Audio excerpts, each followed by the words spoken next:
Et puis j'ai entendu parler d'un truc magique. L'assurance vie. Alors oui, l'assurance vie, ça intéresse que les vieux, mais moi ce qui m'intéressait, c'est que j'ai vu que c'était le placement sur lesquels les personnes investissaient le plus. Les Français ont la plupart de leur épargne sur des assurances vie.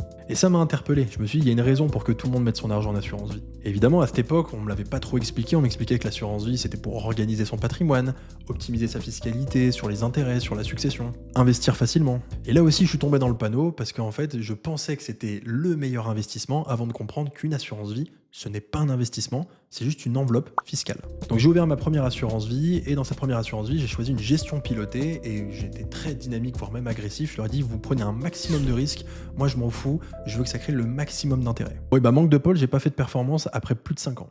Et quand j'ai commencé à analyser, je me suis rendu compte que plus de 3/4 des contrats d'assurance vie en France ne sont pas rentables. Et ça pour une raison, c'est que la majorité, même sur des profils dynamiques, il y a trop de fonds euros. Et le fonds euro, avec le recul, c'est pas un placement. C'est juste quelque chose qui permet d'avoir son épargne sur une assurance vie de manière disponible. Ça tourne avec un petit taux d'intérêt, mais ça va pas chercher bien loin. À ce moment-là, j'ai voulu du coup changer d'allocation, faire une gestion libre et choisir moi-même mes propres unités de compte. Mais à ce moment-là, pareil, je savais pas quoi choisir.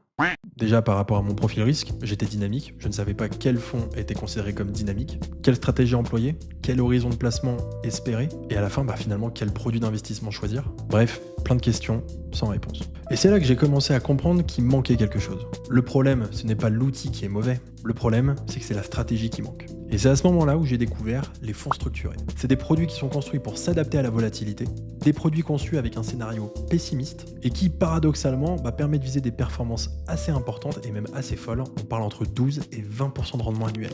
Et en plus de ça, derrière un fonds structuré, il y a une vraie logique de protection. Donc à ce moment-là, sur le papier, j'adhère énormément à l'idée, mais encore une fois, ça ne s'improvise pas. Il faut évidemment comprendre ce qu'on achète, il faut se faire accompagner, et surtout il faut comprendre comment va vivre un fonds structuré.